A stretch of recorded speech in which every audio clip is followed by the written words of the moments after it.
Football అభిమానులకు shock ఇస్తూ ఈ ఏడాది ప్రపంచ కప్ టికెట్ల ధరలను ఫిఫా భారీగా పెంచింది. ఇప్పటికే ఉన్న కేటగిరీలకు తోడు కొత్తగా ఫ్రంట్ కేటగిరీ పేరుతో మరింత ఖరీదైన టికెట్లను ప్రవేశపెట్టింది.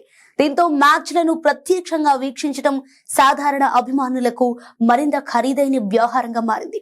జూన్ 12న అమెరికాలోని ఇంగిల్వుడ్ లో జరిగే యుఎస్ ఆరంభ మ్యాచ్ టికెట్ల ధరలు భారీగా పెరిగాయి.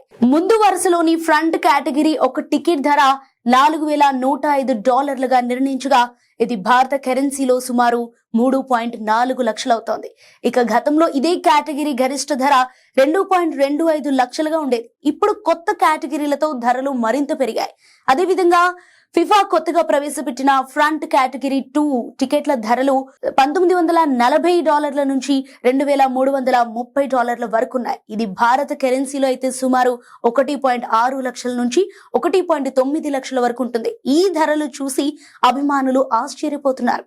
ఈ ప్రపంచ కప్ జూన్ 11 నుంచి జూలై 19 వరకు అమెరికా, మెక్సికో, కెనడా దేశాల్లోని 16 నగరాల్లో జరగనుంది. ఇక కెనడా ఆరంభ మ్యాచ్ కు కూడా ఫ్రంట్ కేటగిరీ ఒక టికెట్ల ధర సుమారు 2.8 లక్షలుగా నిర్ణయించారు. ఇక రౌండ్ ఆఫ్ 16 మ్యాచ్లకు కూడా ధరలు తక్కువగా లేవు. ఫిలడెల్ఫియాలో జరిగే మ్యాచ్ కు టికెట్ ధర సుమారు 75,000గా ఉంది. ఇక ఫైనల్ మ్యాచ్ విషయానికి వస్తే టికెట్ ధరలు రికార్డు స్థాయికి చేరుకున్నాయి.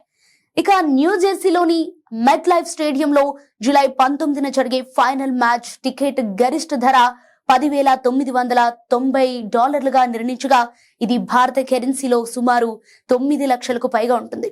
డిసెంబర్లో ఇదే టికెట్ ధర సుమారు 7.2 లక్షలుగా ఉండేది. ఇక అదే విధంగా కేటగిరీ 2 టికెట్లు 4.6 లక్షల నుండి 6.1 లక్షలు. ఇక కేటగిరీ 3 టికెట్స్ అయితే 3.5 లక్షల నుండి 4.8 లక్షల వరకు పెరిగాయి. మొత్తం మీద ఈసారి ప్రపంచ కప్ టికెట్ ధరలు భారీగా పెరిగాయి. ప్రీమియం అనుభవం పేరుతో ఫిఫా కొత్త కేటగిరీలను తీసుకువచ్చినప్పటికీ సాధారణ అభిమానులకు మ్యాచ్లను ప్రత్యక్షంగా వీక్షించడం కష్టతరంగా మారింది.